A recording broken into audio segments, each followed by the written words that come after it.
This is an explanation for question 10 from the optimization worksheet. So we're given this equation of an ellipse and asked to find the dimensions of the rectangle with the largest possible area that can be inscribed within that ellipse. So this equation here can also be written as x squared over 4 squared plus y squared over 3 squared equals 1. And this just shows more clearly the shape that it's going to create. So because we have 4 squared under x squared, on the x-axis you can put a 4 and a negative 4. On the y-axis you can put a 3 and a negative 3. The ellipse is going to go through these 4 points like this, and this just gives you a bit of an image of what we're working with. And then the rectangle, there's some rectangle inscribed. It's going to touch here, here, here, and here, and it'll have some coordinates here, x and y. Notice that because it's inscribed, those coordinates are on the ellipse and on the rectangle. And because over here we would technically have negative x, y, negative x, negative y, and x, negative y, the dimensions, the area of this rectangle is just 2x for our length. So that's x and then another x, so that's the whole length, times 2y, so that's y here and then another y here. So you end up with a equals 4xy. And we want to find the x and the y that create the biggest area but still fit within this ellipse. So fit inscribed, within the ellipse. Now, we have an issue that we've encountered before here, which is that we have 2 variables.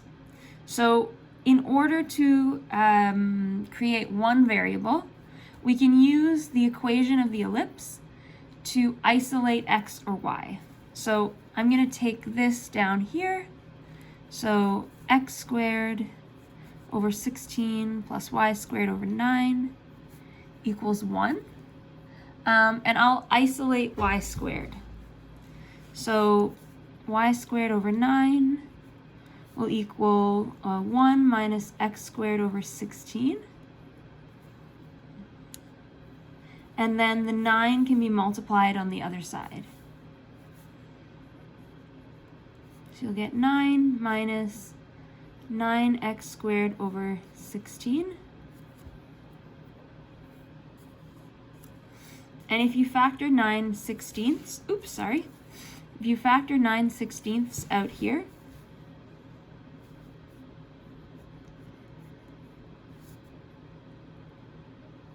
you'll get 16 minus x squared.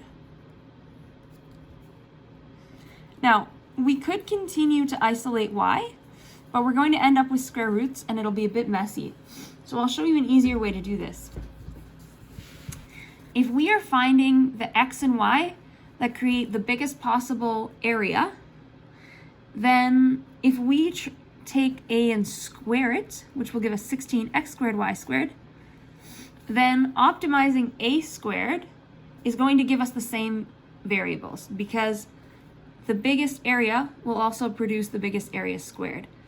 And by optimizing this, we can keep this, which is quite neat, rather than dealing with square roots. So if a squared equals 16 times x squared times y squared, instead of y squared here, we can write this. So you'll get a squared equals 16x squared times 9 over 16 times 16 minus x squared.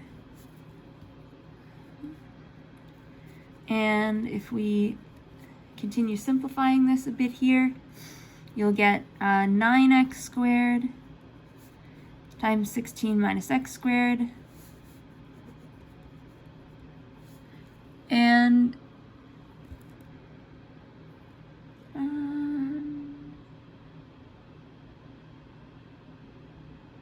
And if you expand that,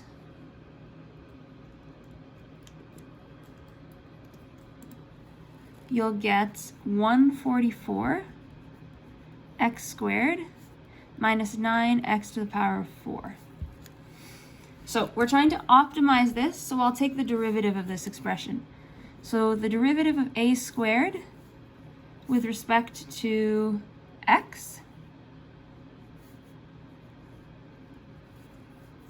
will be 288 x minus 36 x to the power of 3.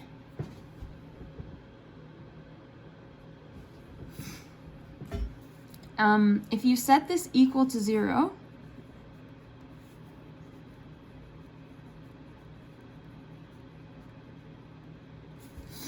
and you complete the work here to solve for x, you're going to end up with x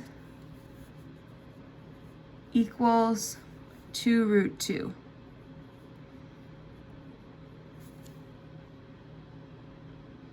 Now, notice that we reject x equals 0 and our negative root.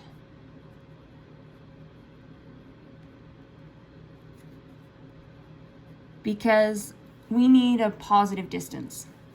So this then is going to be our x value. In order to find y,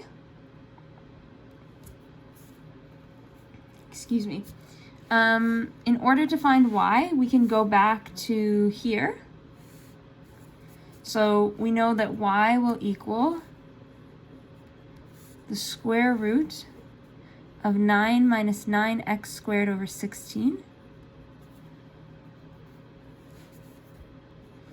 So y equals the square root of 9 minus 9 times 2 root 2 squared, which is just 4 times 2, so 8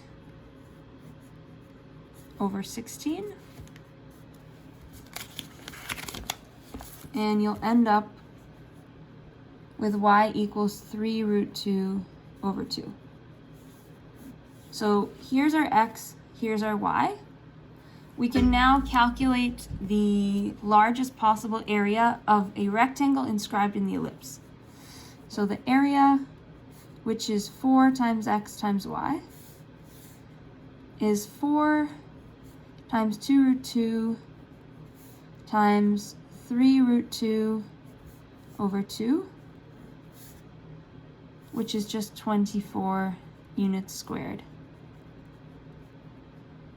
So this then is the maximum area of a rectangle inscribed in this ellipse.